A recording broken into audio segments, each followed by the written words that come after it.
Hey everyone, the Southern Nevada Tourism and Infrastructure Committee is staffed by a group of consultants that's using substandard bond debt coverage ratio numbers or number to justify a $750 million subsidy that's being requested, or has been requested, by Las Vegas Sands and its CEO, Sheldon Adelson.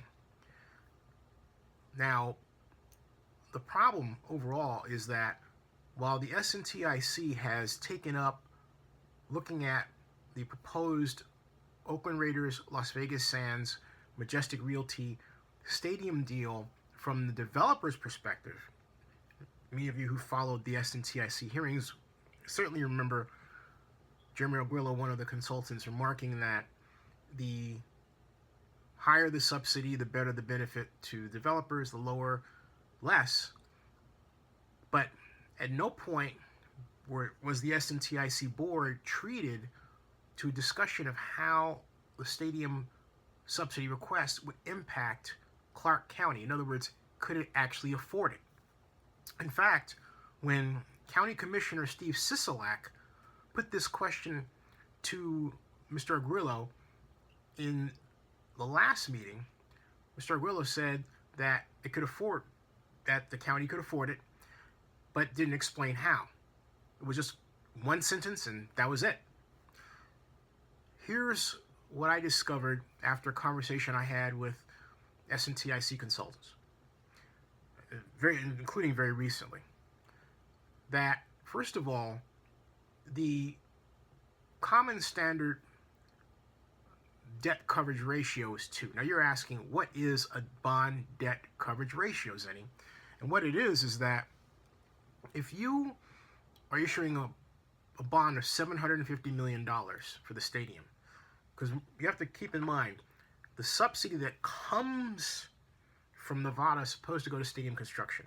That will wind up in what are called serial bond or revenue bonds, which is a type of municipal bond. It's not different from what's called a general obligation bond, which comes from the general fund of a county.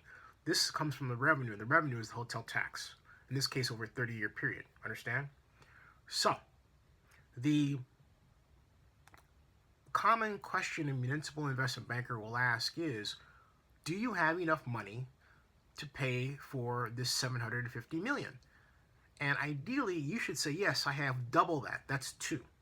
That is a debt coverage ratio of twice $750 million, or $1.5 billion. Okay? Now, under those circumstances, I developed a spreadsheet which included hotel room numbers, average rate for each hotel room, $111, an occupancy rate of 89%, which is actually on the high end, in fact, the highest end of what Clark County and the Las Vegas metropolitan area have experienced over the last 6 to 10 years. Now, what I determined was that remember, the bond is based on a hotel tax increase of 0.7%, basically within the area of the county that is within the resort area, and then it's lowered to 0.5% outside of it. So I used the upper end. I used just 0.7% or 0.007 as the rate. Now, under that calculative circumstance, the revenue throw-off was approximately $1.2 billion, just a little over that. But the bottom line, it's less than the $1.5 billion that's actually needed. All this is under the industry standard debt coverage ratio of 2. Now, what does that mean? Why is that so important?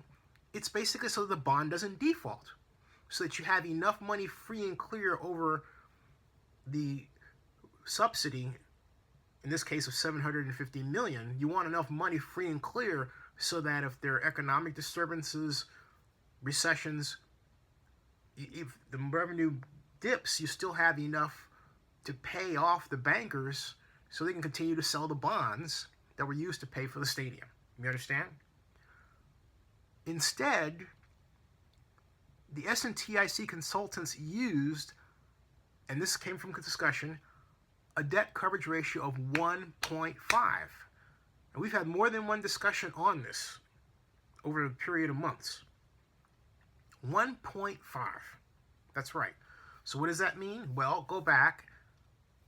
1.5 times 750 million is 1.125. So if you have a revenue objective of 1.125 you have to reach, and you're getting about 1.2 billion, then guess what? You've achieved it, okay? You've hurdled that. So you can say, hey, I can afford this 750 million, but it's a trick. It's because your debt coverage ratio is 1.5. What that means is that you're willing to issue a risky bond that's closer to default than the industry standard of 2 would allow. In other words, you're going to sort of, mortgage Clark County's future, because Clark County would really be on the hook for 750 million. Now, something else too. The Las Vegas Convention and Visitors Authority commonly applies a debt coverage ratio of 3 to 1. But when one of my friends, who was an SNTIC consultant, was presented with that fact, he remarked that, what was the comment? Oh, the comment was basically, well, they're just hoarding money. And he was laughing. But the reason why there's a 3 to 1 ratio is, again, to have you want a high credit rating for your bonds so that you can have lower rates, and it's not thought of as a risky bond issue. It's something that will pay off. So it wasn't so much they were trying to hoard money, or have been, as opposed to just simply being fiscally responsible. So under that picture, the SNTIC has been fiscally irresponsible. Now, the big issue is that, let's say that a debt coverage ratio of 2 was maintained, okay, throughout. And honest discussion occurred, as opposed to cover discussion. I'm not saying anyone's being dishonest, but they're not being transparent in their presentation and stating exactly what's going on. Because if they were, the consultants would have said or maintained the argument that the best subsidy that could be afforded was $600 million. Remember when we started the SNTIC discussions and then got into the matter of subsidy, and the raters were informed that the $750 million was not doable, and they hit this, and Mark Bedane hit the ceiling? Remember that? It was because the consultants figured out what I'm telling you, that hey, we can do $600 million, but we cannot at all do $750 million. So something happened between then and now that caused the consultants to bring down their debt coverage ratio from the fiscally responsible level of 2 to the risky 1.5. That's what's happening here. They can really do 600 million, and they really should stick to that number. So there you are. Stay tuned. Oh, one other thing. In my conversations, one of the consultants remarked that Sheldon Adelson was giving a gift in offering to pay $650 million plus cost overruns. I remarked that, first of all, he can't possibly want to be so generous without getting something else that he desires. Remember, at first there was the tax increment financing mechanism, and they said, okay, we can, earlier they said this, then last week or 2 weeks ago they said, oh, you know what, we don't need it. And it turns out the consultants really bought that they don't need it, right? But if that's the case, why can't Adelson just simply have a lower subsidy?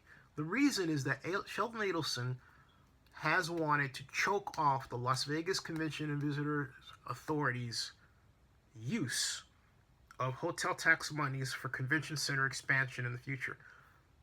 That increase that is being approved by, or recommended, not approved, but recommended by the SNTIC of just 0.5%, when you consider the debt coverage ratios that the LVC, the Las Vegas Convention and Visitors Authority, applies, it's actually going to give them less money. Now, they can increase it and go beyond it if they need to, but the bottom line is, if Adelson gets his way with that $750 million subsidy, it's going to really, which actually is bigger from a percentage hotel tax increase than the SNTIC give to the Las Vegas Convention and Visitors Authority.